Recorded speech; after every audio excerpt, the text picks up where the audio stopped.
تعالیٰ عنہ کا ذکر تورات اور انجیل میں بھی کیا گیا تھا۔ ان کی زندگی کا سب سے اہم واقعہ اس وقت پیش آیا کہ جب حضرت معاویہ نے اپنے بیٹے یزید کو اپنا جانشین مقرر کر دیا، جس نے تخت پہ بیٹھتے ہی نبی پاک صلی اللہ علیہ وآلہ وسلم کے گھرانے کے سردار امام حسین سے بیعت کرنے کا مطالبہ کیا، لیکن یہ بیعت کرنے سے آپ رضی اللہ تعالیٰ عنہ نے صاف انکار کر دیا، جس کے نتیجے میں سن 680 میں کوفہ جاتے ہوئے کربلا کے مقام پر امویوں نے اپنی پوری طاقت کے ساتھ امام حسین اور ان کے ساتھ 72 افراد کے قافلے پر حملہ کر دیا، جس کا نتیجہ یہ نکلا کہ حضرت حسین اور ان کے خاندان کے بیشتر افراد کو شہید کر دیا گیا اور بچے کچے افراد کو قید کر لیا گیا۔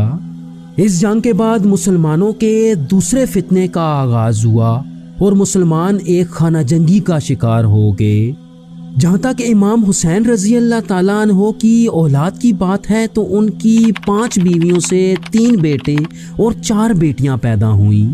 کربلا کی جنگ میں آپ کے 2 بیٹے شہید ہوئے، جن میں حضرت علی اکبر اور علی اصغر شامل تھے۔ حضرت گلزار ملت کا شجرہ امام حسین کے واحد بچ جانے والے بیٹے حضرت زین العابدین سے چلتا ہے، جنہیں حضرت حسین کی شہادت کے بعد چوتھا امام بھی مانا جاتا ہے۔ مورخ لکھتے ہیں کہ یہ بھی کربلا کے میدان میں اپنے والد کے ساتھ موجود تھے، لیکن بیمار ہونے کی وجہ سے جنگ میں حصہ نہ لے سکے۔ جنگ کے فوراً بعد جب اموی فوج نے لوٹ مار شروع کی تو انہیں ان کے خیمے میں بیمار پایا۔ اموی فوج کا کمانڈر شمر انہیں بھی قتل کر دینا چاہتا تھا تاکہ امام حسین رضی اللہ تعالیٰ عنہ کی نسل کو ختم کیا جا سکے، لیکن پھر ان کی جان بخش دی گئی۔ تاہم اموی اتنی آسانی سے چپ ہو کے بیٹھنے والے نہ تھے۔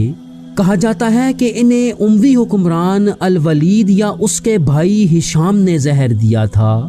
ان کی شادی امام حسن رضی اللہ تعالیٰ عنہ کی بیٹی فاطمہ بنت حسن سے ہوئی، اور آپ کے کئی بچوں میں سب سے اہم آپ کے 2 بیٹے